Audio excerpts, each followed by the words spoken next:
So hello, my name's Jeff Smith, and as Nancy mentioned, I'm with Vizu Corporation.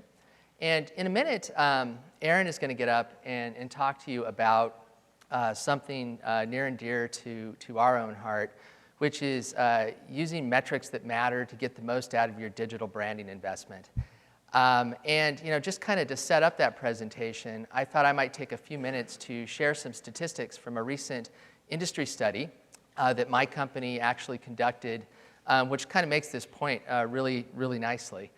For those of you who are not familiar with Vizu, we are an online ad technology company who is working with many of the world's leading brands and their partners in the digital media ecosystem to help them really measure and optimize their online branding efforts using the same metrics that marketers have used in the offline world, for the last 50+ years, and really making online much more comparable to what people are doing in the world of TV, print, radio, etc. So just diving right in, we conduct this study annually, and it really focuses on two aspects of online branding. One, just what is the outlook for the coming year in terms of growth and where brands are focusing effort. And the second really is around best practices that people are using to get the most out of their online branding investment. So what does it look like for 2012? Well, direct response advertising is continuing to grow. This has been around, brands have been using direct response effectively for over a decade now, and there's some pretty substantial growth projected for direct response marketing in the coming year. That said, brand advertising is projected to grow even faster. Now, brands coming online and doing branding is obviously a little bit of a newer thing, but it has been growing year over year, and at least according to the respondents in this survey, in 2012, the majority of them actually projected they're going to be spending more on branding this year than they actually are on their direct response efforts. And since we've been conducting this study, this is the first time we've actually seen this result. So kind of an exciting potential year for online branding. Now, as to where this money is being spent, all channels are not created equally. Not surprisingly, probably to a lot of people in the audience, mobile, social, and video top the list as to kind of where brand marketers are placing the most of their mental energy, not necessarily dollars, but kind of what's top of mind for them. Mobile's an interesting one. People have been asking, is it the year of mobile? Is it the year of mobile for 3 or 4 years now? It's definitely an effective direct response medium. I think a little bit more questionable as to kind of the branding efficacy of the medium, but it's definitely something that brands are interested in. Social media advertising. We've already seen a lot of content touching on the social media aspect of the online advertising mix. I don't think there's a CMO I speak with who isn't being asked internally, what's our social media strategy? What are we going to be doing here? So that's going to continue to grow. And video advertising. Video advertising online is starting to look more and more like television. And we've seen that highlighted in a few of the prior presentations also. I will say that in terms of what our company's seen and measured, video produces 2 to 3 times often the return that kind of standard online display types of advertising do. So definitely an interesting space. Not a slide in this deck, but another question we asked as part of this study was asking brands the extent to which they plan to start shifting TV dollars to online video, and more than 50% said they will be shifting some of their TV budgets to online video in the coming year.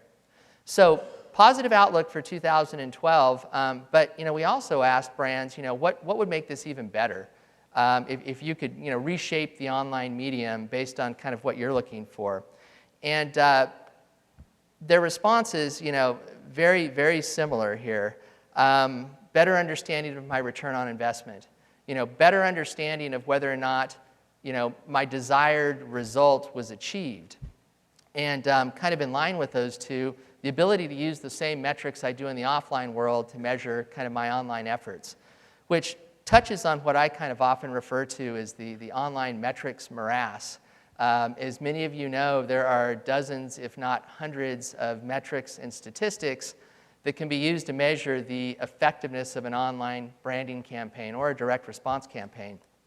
Sometimes, the very fact that there's so many different ways to do this is a little bit disabling, trying to determine if your campaign actually achieved its desired result. In fact, we also asked brand marketers just to really kind of describe, their take on the amount of data that's bandied around in the online ecosystem. 34% of them actually said, I'm drowning in data. I'd prefer to just focus on a few relevant, meaningful metrics that allow me to get my hands around the ROI against my campaign. Again, not surprising given the online world almost has a lingo, a language of its own when it comes to measuring effectiveness. When we ask people exactly what they would like to measure and focus on, actually, this slide is touching on something interesting. Brand marketers basically saying, I'd like to use the same metrics I do in the offline world and supplement them with a few of additional online metrics. But if you ask media sellers this same question, flipped around, i.e., what do you report? The answer was primarily metrics specific to the online world. So it just kind of highlights a little bit of the disconnect relative to what brands are looking for in terms of metrics that matter, and what the people that they're working with are often reporting. Specifically, when we asked brand marketers what metrics they cared the most about, not surprisingly, brand lift jumped to the top. Traditional purchase funnel type metrics, increased awareness, favorability, intent. Sales lift is obviously up near the top of the stack also. But these two metrics really significantly outpace anything else that brands are ultimately looking for. A few additional things this study highlighted. Upfront, brands want proof. Proof that media sellers can actually help them reach the often custom and niche audiences that they're trying to target. In some sense, media buyers are inundated with claims from media sellers that they can reach, anyone they're possibly looking for, and brands are really looking for proof of that. And Aaron will talk a little bit about that in a moment. And finally, on the back end, results. Proof again that the money they invested in the medium actually produced the desired result. So two very consistent themes we saw throughout this study. To sum up, there's a link if you want to download this full report, or there's a benchmarking tool that allows you to really check your practices in your organization against some of the best practices that were identified in this report. Those are kind of long links, but if you just go to www.brandlift.com, you can find both of these. So 2012, positive outlook for the online brand advertising world. That said, it could be a lot better if we could help clean up this really Tower of Babel that is kind of the metrics morass in the online medium. And really the best way to do that is by focusing on metrics that matter. And I think that, Aaron, is probably a good setup for your presentation. Thank you, Jeff. Appreciate that. So last night I was talking to a few people at the Super Bowl party, and they said, "Oh, what are you presenting on tomorrow?" And I said, "Oh," I got kind of excited to tell them about it. I said, "I'm going to talk about digital analytics and measurement and how we think about success at Kellogg's." And right away I could tell that sounded about as exciting to them as probably being a Patriots fan last night, right? So quickly I altered the conversation and said, "Well, actually I'm going to talk about Moneyball." They said, "Oh, okay, Moneyball. Yeah. I've seen the movie. I get it now, right?" And that's honestly that's a bit of the challenge that I've had in the past few months. Part of my role is I lead the digital analytics at Kellogg, and recently, some of my senior leadership said, "Hey, can you put something together? We want to go to the CMO of Kellogg's and talk about what we're doing in this digital space, and it's particularly around how we're setting up our metrics, and we're really going to be able to tell him and the rest of our division leaders how we're being successful with money that we're investing in digital." So in order to try to make that very a little bit relevant and exciting, kind of went off this analogy of Moneyball. And at the time that I was putting this together, Moneyball was in theaters and kind of a hot topic. And so I realized, wow, there's such an analogy to what we're trying to communicate in the digital world and what was happening in Moneyball. So if anyone's not familiar, probably most of you are, Moneyball is the story of the Oakland Athletics baseball team back in the early 2000s, and particularly their general manager, Billy Beane, who had to deal with a financial situation where he's trying to compete with clubs like the New York Yankees, who have an almost endless budget, it would seem, right, and his very limited small market budget. And, you know, the key there is that for he and the Athletics, it was about, I have to get the most out of every dollar I have, right? I don't have the dollar of the Yankees, or if there's any Brits in the room, I don't have the dollars of the Chelsea Football Club. And one of the things they say in the movie, which I thought was really interesting, is don't buy players, buy wins. Okay, so change your mindset a little bit to thinking about buying wins versus players. Well, what was key to that for them was identifying the statistics that were truly indicative of wins, right? And that ends up becoming the real story of Moneyball. And if you're familiar with it, Sabermatics is the entire arm of statistics that it's based on. And I thought, wow, this is really, really relevant, though, to what we're trying to do in the digital space, right? For us to become the best we can at optimizing our spend in digital, we've got to identify what statistics we feel are the most indicative to what we're doing, right? So that's what we'll talk a little bit about here. I'm going to skip right through the agenda because you're going to see what I talk about. Kellogg's, quick introduction. I imagine everyone's very familiar with us. Make a lot of everyone's favorite food brands.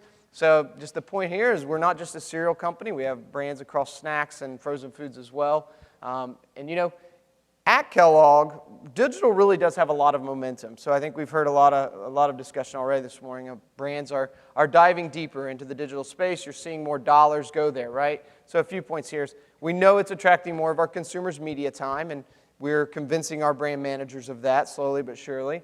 And therefore, it is starting to attract more of our brand's dollars. Our CEO reported, I think, at our last shareholder meeting that upwards of 20% of our total advertising spend last year was in the digital space, and that's going to continue to increase, we hope. With all that, though, comes all of these endless options for our marketers, and they're looking for help. What do I do in the digital space? How do I know that what I'm doing is actually returning against my investment? And I've had this conversation a few times, I think, with some folks this weekend here, that we have to remember the majority of the individuals, the brand managers, if you will, who are going to make decisions about where to place their money, still think by and large about a TV-based world. It is still, as I said, we're upwards of 20% in digital, but that's still just 20. That's a number we feel, but that's still just 20%, right? So they're looking for a lot of guidance. This is still a bit new for a lot of, I'll say, CPG marketers, right? So in the past 6 months or 12 months, I would say there's been a few things that our digital team within Kellogg's has really focused on. And the first of those is getting really clear on what are the objectives we have for digital. What do we want to achieve? And I think Jeff talked a lot about it.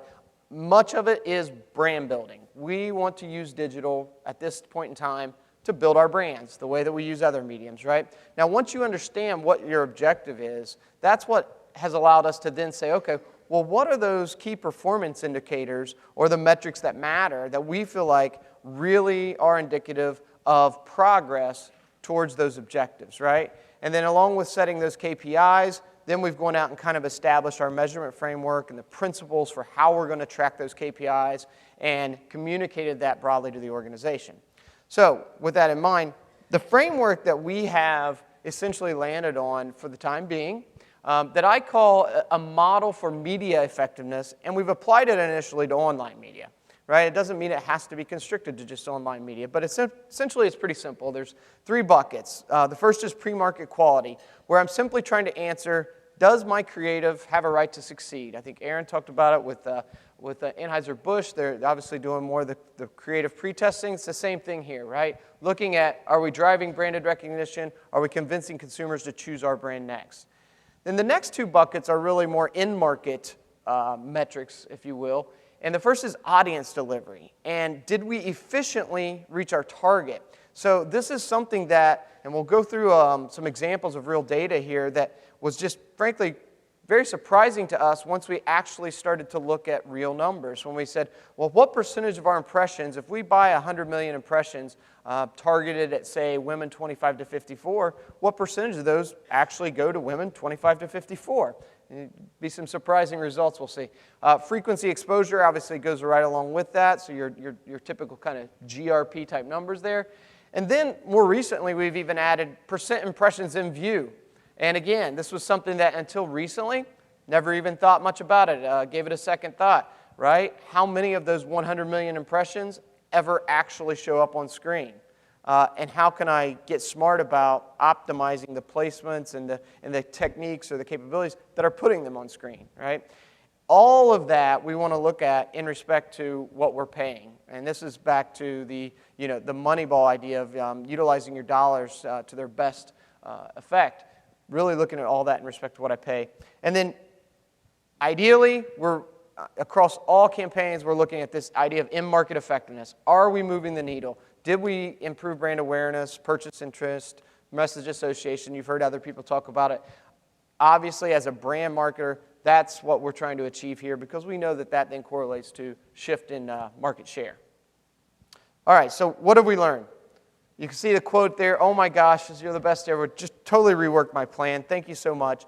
Real quote from one of our planning agencies as they started to look at this data, right? This was based on a campaign that was targeted to a Hispanic audience. One of our publishers, you could see, was really only delivering just over 1% of our impressions to that demographic target, right? So that's a pretty big waste. However, at the same time, there was another publisher who had what we would call a targeting efficiency of 5.1. That means that whatever they were doing to target the demographic we were going after was 5 times better or more efficient than if we just bought run of network. And that's what we're going after, right? And we're trying to make those shifts so that we get the best out of each dollar that we're spending. So let's take a look at a few of our biggest campaigns from 2011. All of this data is real data, but I've protected the innocent. We've hidden all brands or publishing. So it's at a publisher level and it's at a brand campaign level. So there's been some top performers. We've had we've had several instances where a lot of our impressions went to where we wanted it in about the amount of frequency that we were looking at. We feel like someplace between 3 to 7 frequency is a good place to be. I don't want to be under that because I don't break through, and I don't want to be over that because I now start to maybe waste impressions, right? So we've had some top performers. Conversely, we've had some opportunities. So here you can see at least it's a low frequency, right? It's not going to who I want it to go to, but at least it's not that high of a frequency, and I don't feel too bad yet, right? Then we've had some others where not only did you completely miss who I want to hit, but you did it over and over and over again, right? So these are the kind of situations where we're really trying to partner them with our publishing partners and our planning agencies to say, okay, what's going on here? How do we shift what's happening? Sometimes we look at the data and it raises some very good questions. You look at a campaign like this, and we would say, did we talk to that publisher about frequency capping? Is there a reason why maybe we're at 14.5 in this case, right? And so we can go back and quickly catch something like that. And then sometimes we identify big opportunities or big potential. Here's a campaign that is just absolutely nailing who I wanted it to go to, right? I do feel like my dollar is being very effective here, and I probably have an opportunity to even do more of it, right? Because they're not that high of a frequency yet, so maybe I should go back and let that particular publisher hit my target even more, right? So all of this is kind of leading towards our vision for how we want to look at all of our digital performance. Right now I think we've established the foundation. We are holistically tracking who our campaigns go to and how viewable they are. We're beginning to now put in place the capabilities necessary to holistically track, did we move that needle? That idea of ad effectiveness, right? And ultimately what we want this to drive is this idea of not just CPM, but cost per effective impression, right? So we continuously have discussions as the industry evolves about, what's the right CPM to be willing to pay? You've got real-time bidding now, and how does that play out against things like traditional direct buys and all the CPMs? There's such disparity in CPMs. Well, what I really want to do is be able to evaluate those relative to one another in terms of what do I get for each dollar spent. And that's impacting three areas of our business, really. And the first is how we plan. So it's enhancing the way we think about planning digital, right? We're able to start doing things, and this is just one particular slice of the data, where we can say, all right, if I aggregate the results by publisher, so each bubble representing a publisher, how did it perform relative to what I paid and how well they hit my target? Now, this is just one view. Ideally, then I start to layer in what I paid versus how many points of brand lift it generated, right? But you can see when I start to look at it this way, it allows me to kind of question, for example, the bubble way out on the end. It wasn't that bad at finding my target, but was it worth 4 times maybe one of these bubbles back here, right? So that's the way that it's impacting the way we plan. Once we then go into market and we place a buy, we're seeing that this data and these metrics help us to alter the buys in real time. So a great example here, real situation. We had our agency go back to one of our publishing partners and say, hey guys, in compliance with what we basically paid for in our RFP, you're sending more than any other publisher our impressions outside of the U.S. altogether. And that's not what we paid for, right? And it's not just on our benefit, it's even on the publisher's benefit, because ultimately when the results of this campaign come back, the more impressions that went to the place we wanted them to go to, the more likely it is that campaign had an effect actually on our brand metrics, right? So we're all trying to work together to bring the campaigns to a whole new level. And so that's a real situation that we had. Conversely, we didn't have this conversation, but we probably should have, which is, one publisher working on 3 different campaigns inside Kellogg, and 2 of them, they seem to do a really good job of being able to find our target. And then you say, does adding kids in the household make it that much more difficult to find the target? What were we doing on those other 2 campaigns that potentially we weren't on this one, right? And so can we go back, and is there an opportunity to maybe apply some of that and get better? And then ultimately, what gets me excited is where this really goes in terms of how do I get the biggest bang for my buck? And this is what we've just recently been able to truly start to look at. Again, real data, a real campaign that ran in Q3, Q4 of 2011, so very recent. But this is the first time where we've brought together all of what we feel like are the real key metrics here, right? And you can see the wide variance that we're starting to see. When you look at that top line, this was a fairly difficult target to find, so I'm not going to knock the targeting too bad when I'm at 25, when I'm close to 25%. But then you can see, I have one publisher where most of a larger percent of my impressions we're never even in view, and I'm paying, what am I paying? 4 times as much on that publisher, right?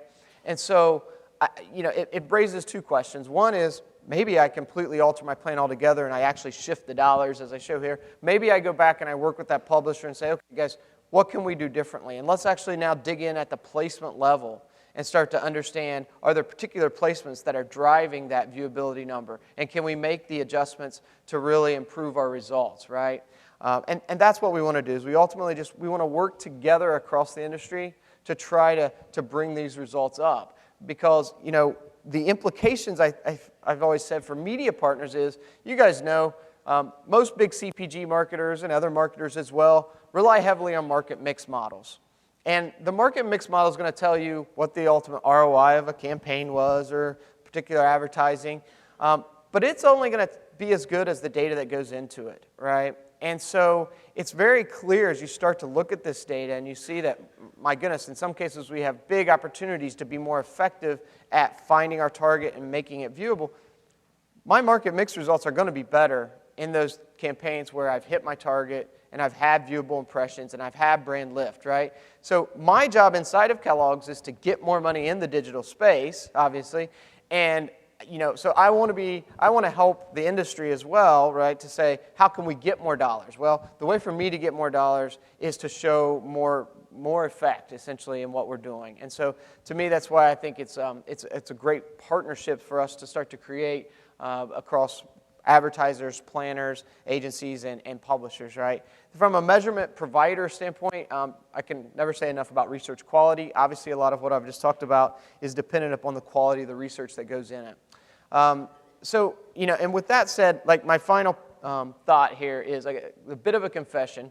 I've talked about this Moneyball analogy several times since back in October. And I've actually, until 2 weeks ago, never seen the movie nor read the book. So I had read a lot about the whole idea of Moneyball and what was going on with the athletics, and so I was able to speak to it very well.